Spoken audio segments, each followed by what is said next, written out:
اعوذ باللہ من الشیطان الرجیم بسم اللہ الرحمن الرحیم اللہم صلی علی محمد و آل محمد۔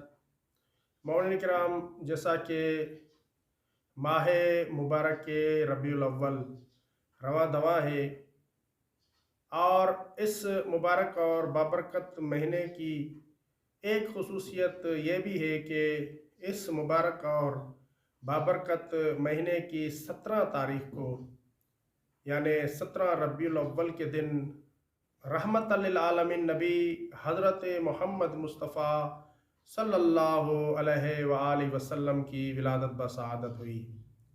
آپ کریم صلی اللہ علیہ وآلہ وسلم کی ولادت بسعادت 17 ربیع الاول بروز جمعہ کو ہوئی۔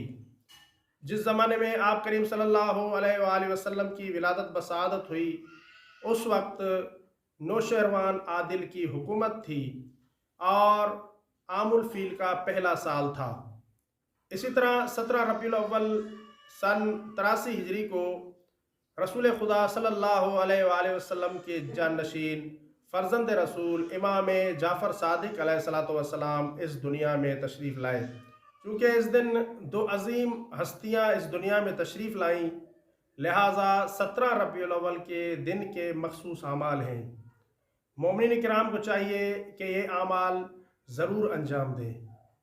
اس دن کا پہلا عمل غسل کرنا ہے۔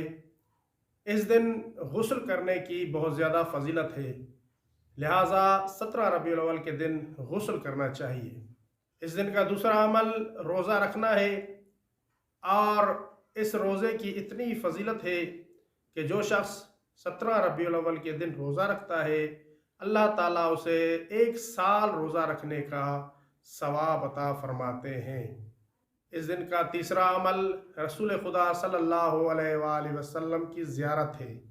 جو مومنین مدینہ منورہ میں موجود ہیں انہیں چاہیے کہ 17 ربیع الاول کے دن حضرت صلی اللہ علیہ وآلہ وسلم کی زیارت کے لیے جائیں، اور جو مومنین مدینہ منورہ میں نہیں ہیں بلکہ دنیا کے کسی بھی کونے میں موجود ہیں انہیں چاہیے کہ 17 ربیع الاول کے دن رسول خدا صلی اللہ علیہ وآلہ وسلم کی زیارت ضرور پڑھیں۔